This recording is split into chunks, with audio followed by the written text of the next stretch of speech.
Hey everyone, welcome back to my channel. Now I want you to picture this.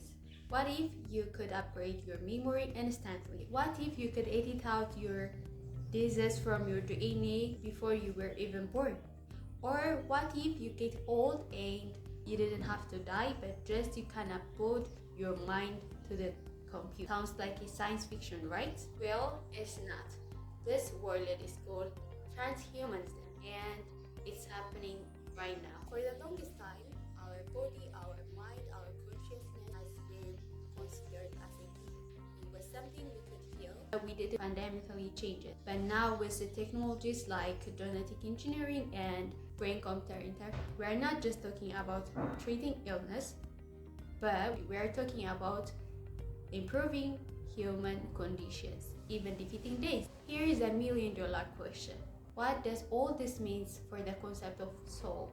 If we could change the body, if we augment the mind, what happens to our internal spiritual life of humans? Many of us believe in the spiritual, right? What will happen to that? Today we are diving into a deep theological debate. Grab a coffee, like the button, and let's get into it. To understand the theological implication, first we need to understand the tools we are using, right? There are two different frontiers in the transhumanism that are blurring the lines between the creation and the creator. The first is genetic engineering, specifically CRISPR. CRISPR is essentially a molecular pair of scissors. It allows scientists to literally cut and paste the DNA. Right now, its primary goal is noble, curing genetic diseases like Huntington or sickle cell anemia. But the theoretical implication starts when we move from healing to enhancement. We're talking about the designer babies. Imagine choosing genes from a superior intelligence, perfect vision, or athletic prose. If a child is engineered to be perfect, is there a free will and natural God-given compromise, or does this create a new kind of social inequality between the unenhanced and enhanced genes based on a genetic code? The second frontier is more mind-bending. It's called BCIS, brain-computer interface. Think neural BCI, and to create a direct communication pathway between your brain and an external device. It starts small, helping paraplegics, treating depression, but the ultimate goal is cognitive augmentation. Imagine learning a new language by downloading it, or having a memory digital backup. We are integrating silicon with our biological matter. If my deepest thoughts, my memories, my personalities stored on a server, where does the machine begin? And if my entire consciousness uploaded to the cloud, what part of digital entity is still part of my soul? So we have the tools, so let's dive into the big one that we call it soul.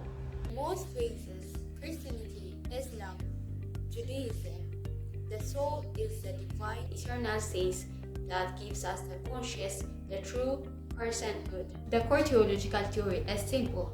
Is the human condition meant to be flawed? Mostly traditional leaders argue that transhumanism is exactly playing God.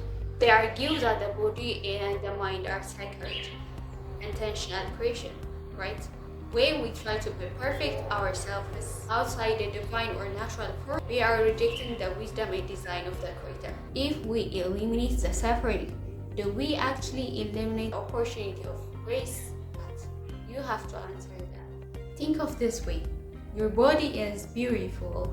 You have a temporary hardware device, your memory, personalities, as a software running on the hardware, right? But the soul, it's electrical itself. A mysterious life that makes the whole life run. Look, the train of progress is moving, but we can choose our spiritual taser to be secure, right? You can get a brain chip, you can take a gene therapy, you can even explore your ideas in mind uploaded. But all of it, your core job as a religion person, as a spiritual person, will remain the same. Stay connected to the Creator. Prayer, meditate, those are the ones that connect yourself into eternity. No software update can replace your relationship with God.